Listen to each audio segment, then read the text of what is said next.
This is MJ. I'm an author, I'm an artist, I'm an analyzer. Find all my work at mjmunoz.com. Join me for a discussion of Ultraman Zett Episode 11, featuring nostalgia, bloodlust, and collateral damage. This episode is called Ultra Killer. At least my review is called. The actual episode is called something else, and I don't know what it is. I think it's like protecting what's most important, or something along those lines. Anyway, this might be the saddest episode yet, which I guess there haven't really been sad episodes before this, but this is definitely a sad episode, and you can find out why as I address a few topics that caught my attention. So, first of all, I'm going to start off with something a little light and fluffy, which is King Joe Storage Custom. This fighting robot is pretty good.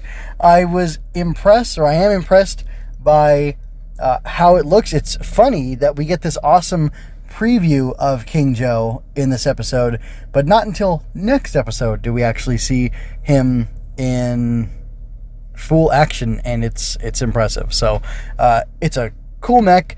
Haruki is very excited. He opens up the episode yelling about how awesome King Joe is, and that's kind of fun.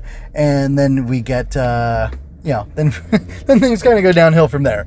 But it's a cool mech, and I like it. It doesn't stink, and I do like it. So anyway, moving on from that, I noticed that Zero, I was rewatching episode 7 or 8, whatever that was, where Zero shows up and fights alongside Geed and Zett, and I noticed that he has a 1-inch punch sort of thing that he does, and then Gamma Future also has a 1-inch punch type thing where he summons a little ball of energy magic, and then he is very close to the kaiju, and he put it to Red King actually, and he just pushes the thing at it, and it hits it pretty hard. And I thought, that's interesting. First of all, I like that Zero has a 1-inch punch, but then I realized Zett has a 1-inch punch with Gamma Future, and then I thought, it's because he's his master, and he admires him, looks up to him, unless one of the guys that was it Taiga, Dinah, and Taiga, Dinah, and Gaia? Those are the three that make up Gamma Future, is that right? That may or may not be correct. Regardless, I believe that's what's I believe that's what the inspiration is. Anyway, so that's kind of cool. I was super surprised to see Haruki's dad. Couple things. One, I was wondering what the reasons were for these people to be in this anti-kaiju task force. That is storage. Hold on. There's a kaiju emergency going on right now. And I was kind of waiting for us to see reasons for them to be involved in storage. And it was cool to see that. I mean, it's bad for the character, but sad for him. It's sad for him, but cool for the character. It's cool for the audience, rather. That Haruki's dad died protecting him and his mom and a bunch of other people from kaiju, including, I think, a kid. He grabbed some random kid and saved him. And then that was in his hometown. And then we have, on the anniversary of his dad's death in his hometown, these Red King awaken, or Red Kings, I guess, or Red King and Red Queen, I don't know. But they awaken, and he has to deal with them.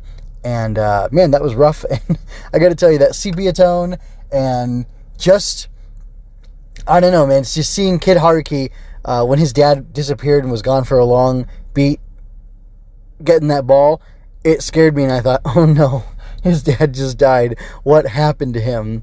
I thought either that or his dad turned out to have run off, and I guess I knew he was dead already, though. Did I? Anyway, it was interesting.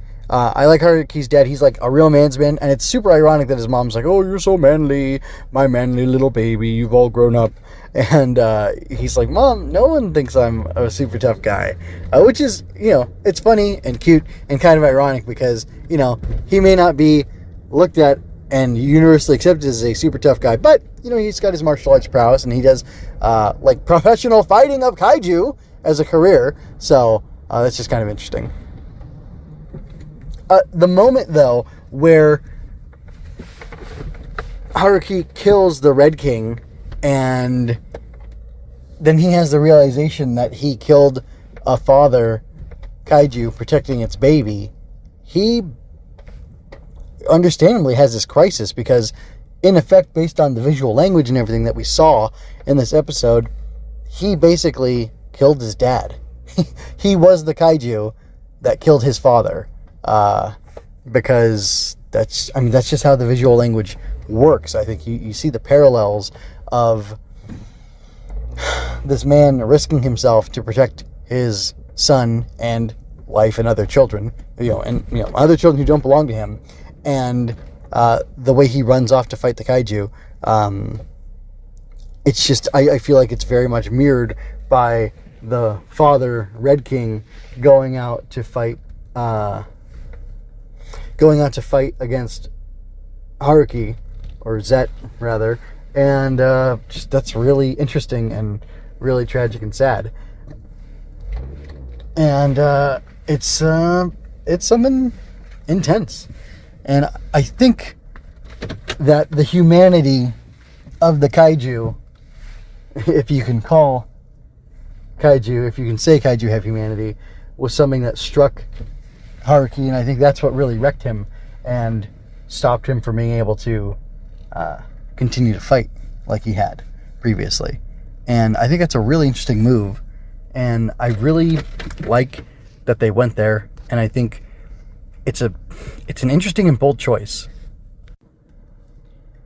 Anyway, I don't want to belabor that too much, so I will move on and talk about the fact that Haruki ends up defending the kaiju. And I think Zett exclaims because he's surprised at what happened, and it's kind of interesting the way it works out. The 2 or so times that Zett has taken over for Haruki and transformed and become, Lil Zett for 55 seconds at a time, he forcibly takes over Haruki's body, and it looks weird, and it seems strange that he would be forcibly taking over his body. But then again, the arrangement between the two of them, I guess, is that Haruki has control over Zett's, kaiju, or, giant-sized body, and he has the autonomy to do whatever he wants in that body, and that's just kind of, I don't know, that's kind of interesting. And the shock that Zett exclaimed with was really interesting, because you can see, I guess, that he would have been okay with killing the kaiju and abandoning that baby, abandoning that Red King egg. And that's just kind of interesting. And it may sound ridiculous to be having sympathy for the kaiju, but, there's this whole question of, what are kaiju and how do they work and why are they existing on Earth? And it's something I brought up with the Pegula episode, I believe, when Haruki got the spear. And it's basically being focused on here again, or the concept is being brought up, and it's being kind of, introduced and played with, and there's no definitive answer here, and I kind of wonder why that is, except for the fact that it's going to be explored more in the next episode. But I don't know, I find that dissatisfying. And as much as I like this episode, and as good as I think it is, it's still deficient in a major way that surprises me, especially for how good the rest of it is. And yeah, I don't really have much more to say about that. Just, there's this question about what kaiju are and what their purpose is and what they're doing here on Earth and how they're supposed to interact with humans, and it's not being answered so far, but it's being raised, which I think is a good thing. I just don't know if this show is the right place to ask that question or address that issue, but it seems to be what they want to do. That's it for me this time. I have asked a bunch of questions, I've raised some issues, and I am curious to see what other people's thoughts are on this. So go ahead and leave a comment for me, either in the show notes on mjmunoz.com or where you find this on the video platform. I haven't checked if the podcast platform can be commented on easily, or how that works exactly. If it's just like a review with I don't know if you can respond to, or respond, or what's that word? Reply to the individual episodes or not, or if it's just the show as a whole. So anyway, definitely mjmunoz.com is the place you can go to leave comments, and you can check out all the other good stuff that I have there. One thing you can check out, which is actually in the show notes of whatever podcast feed you're getting this on, it should be there, is my Ultraman-Inspired Children's Story. I have it written down, and I want to get it illustrated, but for now, I have a nice draft version of it written down and accessible for you online, and I'll be uploading the, I guess, polished new version of it, the no longer drafty, I guess, finished, the final draft of it pretty soon. Not quite this week or next week, but pretty soon. I have it and 4 others. I have a total of 5 of them, and I'm working together to get written. And they're all based